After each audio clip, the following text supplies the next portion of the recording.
These are just words. They don't have documents proving that. And the people saying it understand nothing.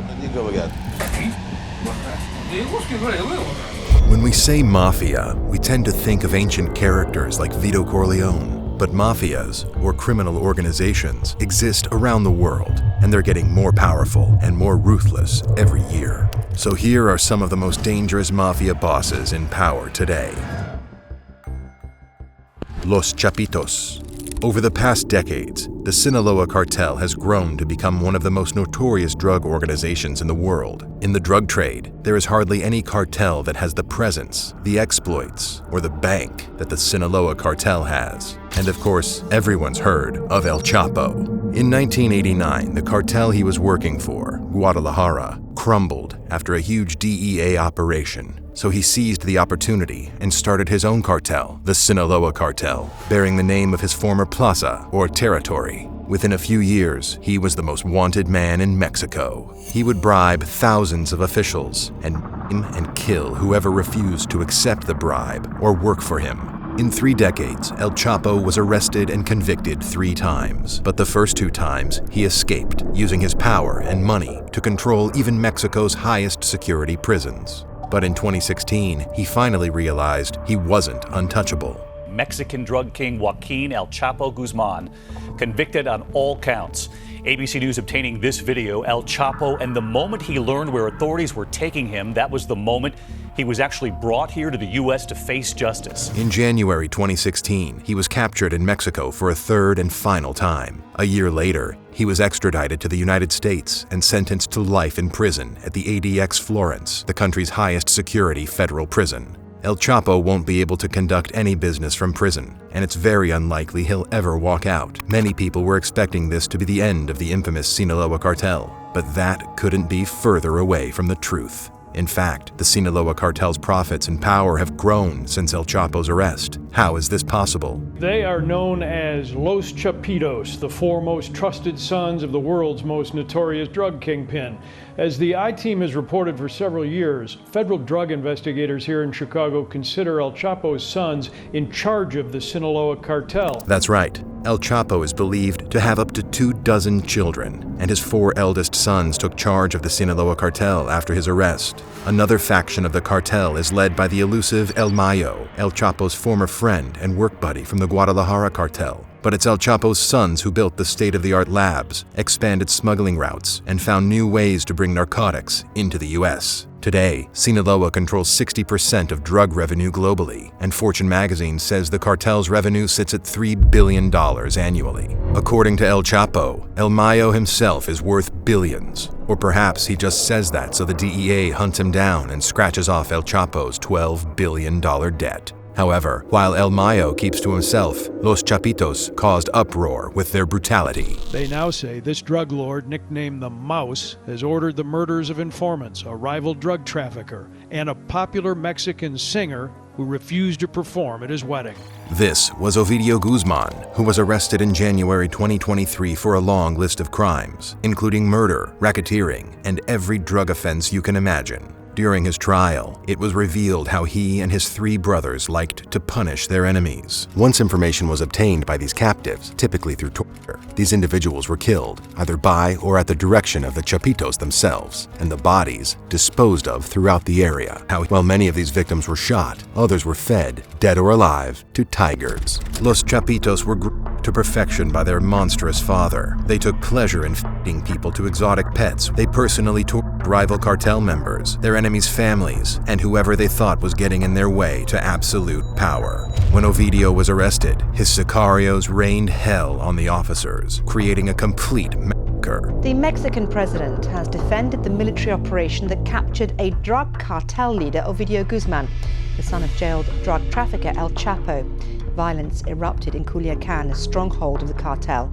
At least 19 members of the Sinaloa Cartel and 10 members of the military were killed. 29 people lost their lives just because the Sinaloa Cartel did not agree with their boss's arrest. This had worked back in 2019. Ovidio was arrested and then released, as Mexico's president wanted to prevent any more loss of life. But by 2023, the government had figured out that they can't bow down to murderers like that. This would mean giving them complete power. So Ovidio will spend the rest of his life in prison. According to some sources, he might be extradited to the US to face the exact same fate as his beloved father. However, 3 more Chapitos are still in charge of the Sinaloa today: Joaquin, Ivan, and Jesus, and we have yet to see an end to their blood empire.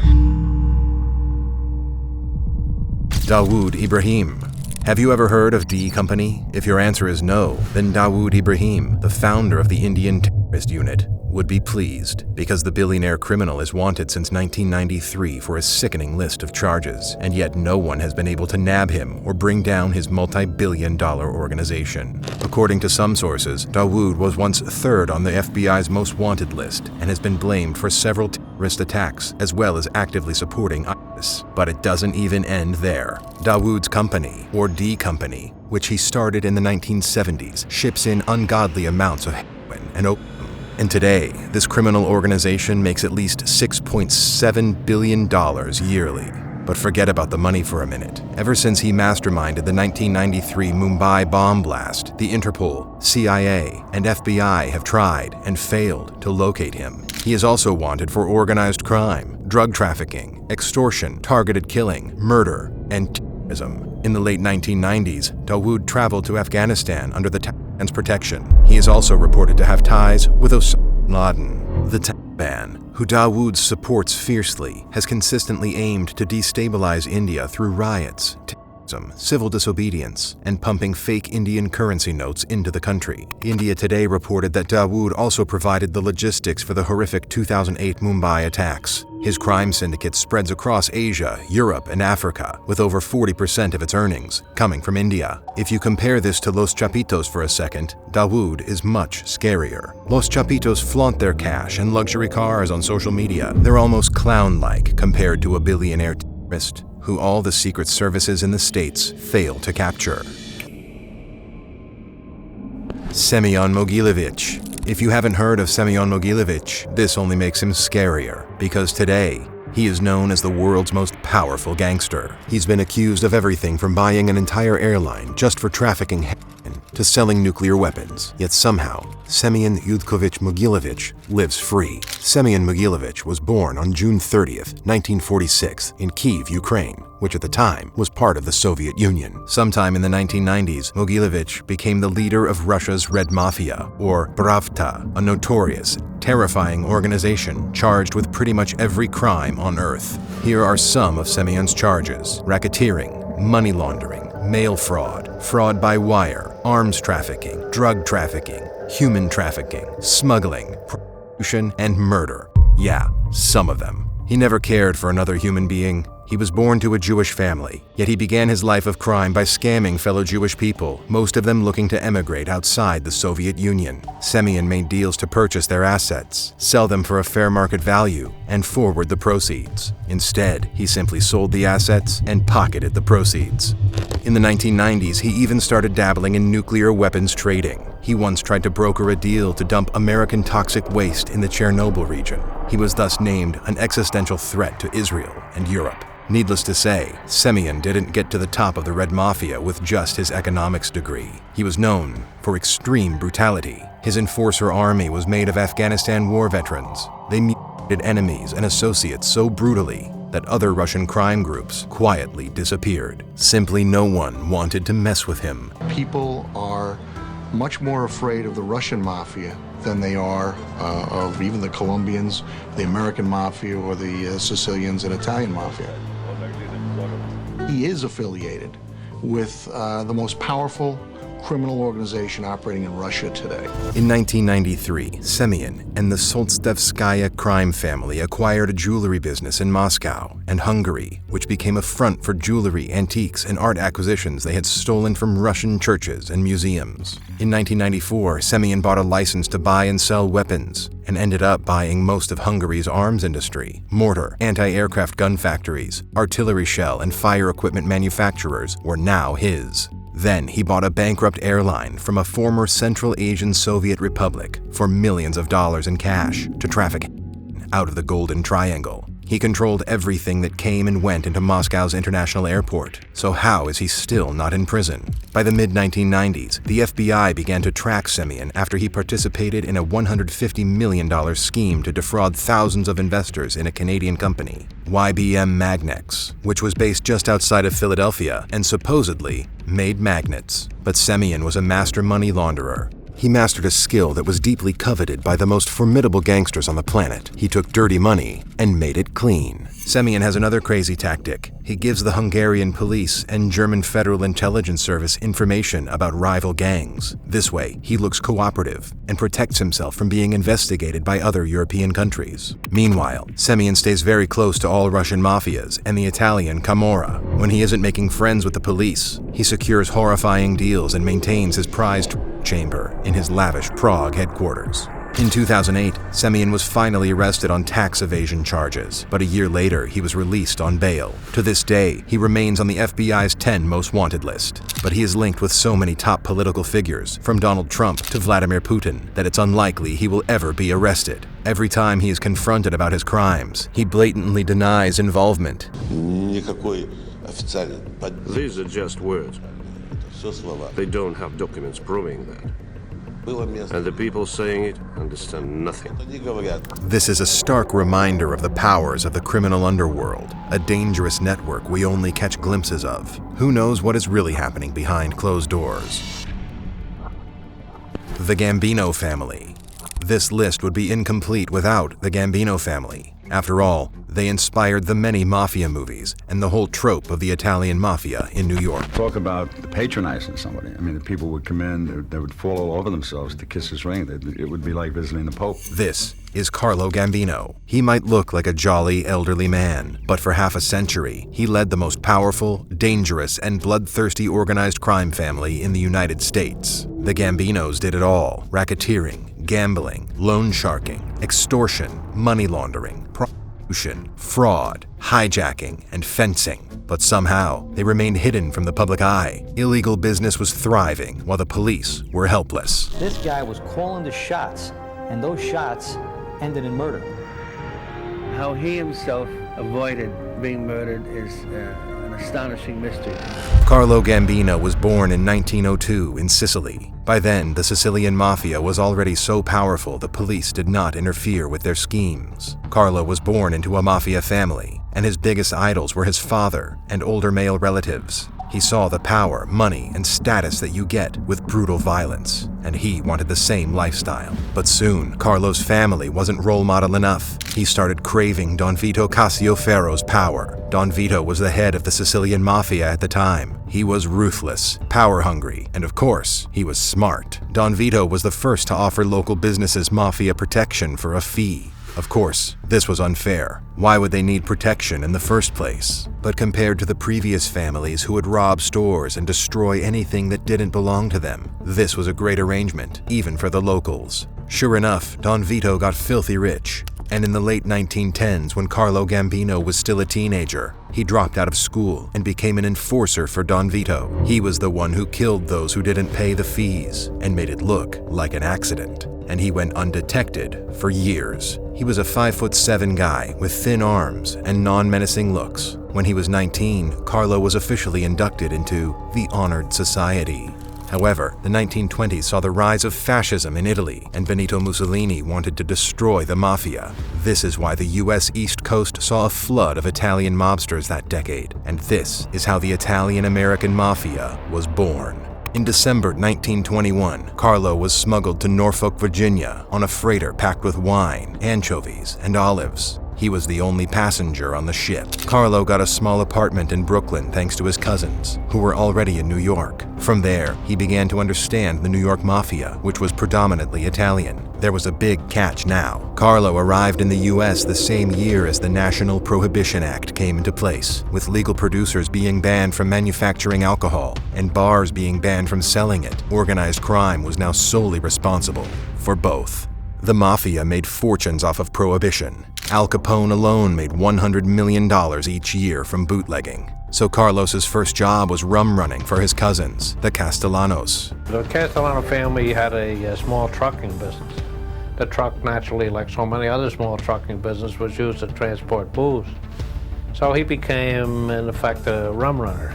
And Gambino was both a driver and sometimes he would serve as a shotgun because different bootleg gangs used to hijack each other's trucks. Carlo quickly climbed the New York Mafia ladder too. He would start working for the bigger boss, kill him or orchestrate his murder, then replace him. By the age of 29, Carlo made it to capo, which means captain. This meant that he had his own crew, and he was his own boss. Now he got to choose his right-hand man, and he chose his own cousin, Paul Castellano. Normally, in the mafia world, you can only trust your blood relatives. Everyone is plotting against everyone, and your most dangerous enemies are usually inside your own gang, as everyone lusts for more power and money. So having family by your side is the safest way. But Carlo was so desperate to stay within the confines of his family that he married Paul's sister, Catherine. She was his own cousin, and they even had 3 children together. After Prohibition, Carlo continued to sell illegal booze to stores and bars. Since he didn't have to pay any production or transportation taxes, he could sell it at a lower price. So a lot of people were interested. Within a few years, Carlo got even richer. And when World War II broke out in 1939, Carlo realized there was another golden opportunity to make millions.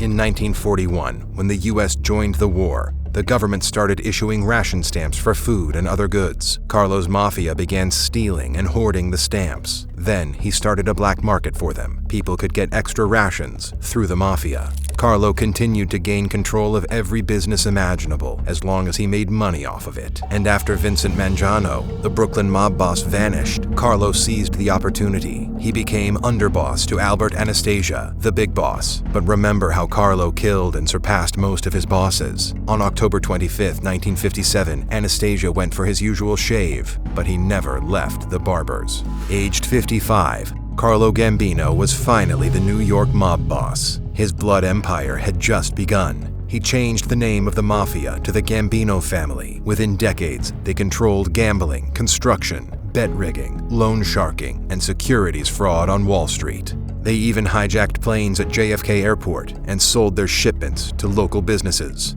By the 1960s, Carlo controlled 25 crews and had become the richest and most powerful man in New York. He felt untouchable. He would spend most of his days at Ferrara's bakery for coffee and cannoli, and people would come by to pay their respects. Talk about patronizing somebody. I mean, the people would come in, they would fall all over themselves to kiss his ring. It would be like visiting the Pope.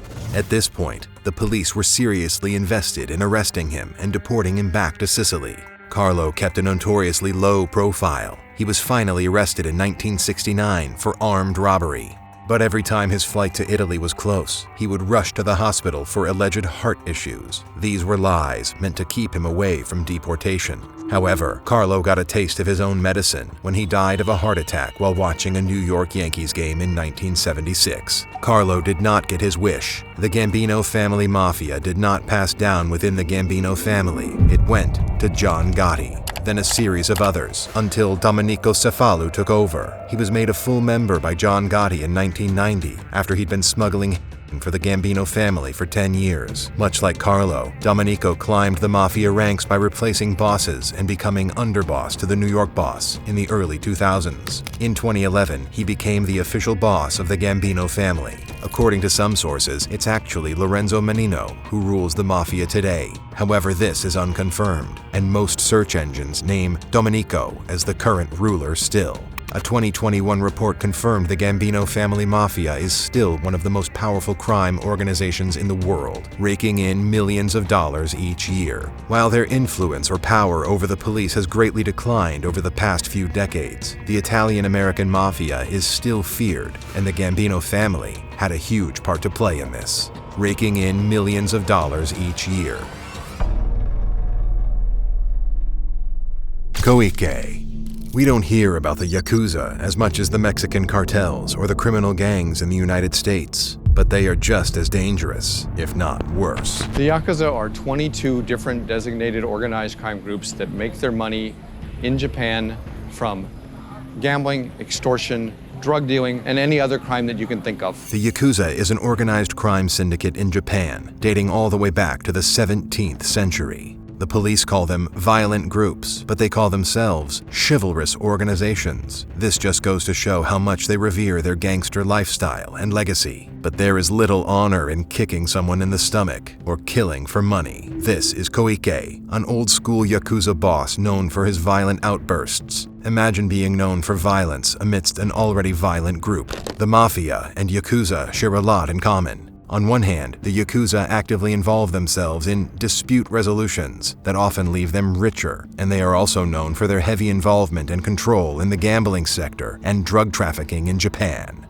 And when it comes to their structure, they also piece themselves together like the American Mafia, familial relations bound together in elaborate hierarchies, where the initiated give up their past life completely and adopt their new one. But to join the Yakuza, you must get your whole body tattooed with horribly painful needles, nothing like a modern-day tattoo parlor.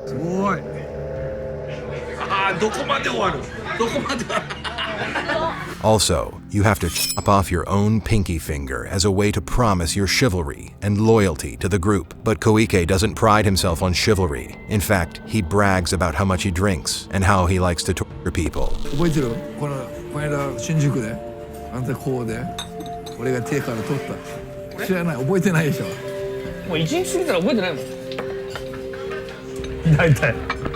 And Koike doesn't just remove his enemies from rival gangs or Yakuza traitors. He genuinely takes pleasure in hurting others. Koike doesn't show an ounce of regret for what he's done. In fact, he's proud he's at the top of the organization, as he believes the Yakuza would suffer if he would quit or be arrested.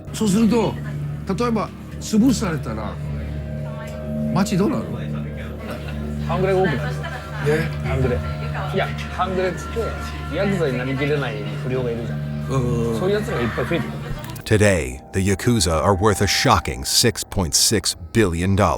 However, stricter laws have generated a steep decline in Yamaguchi and Yakuza members over the last decade. Yakuza now can't collect money from people. They can't get a phone. They can't get a hotel room. Much like any other organized crime member, the Yakuza are always paranoid, afraid they will be arrested or killed by rivals.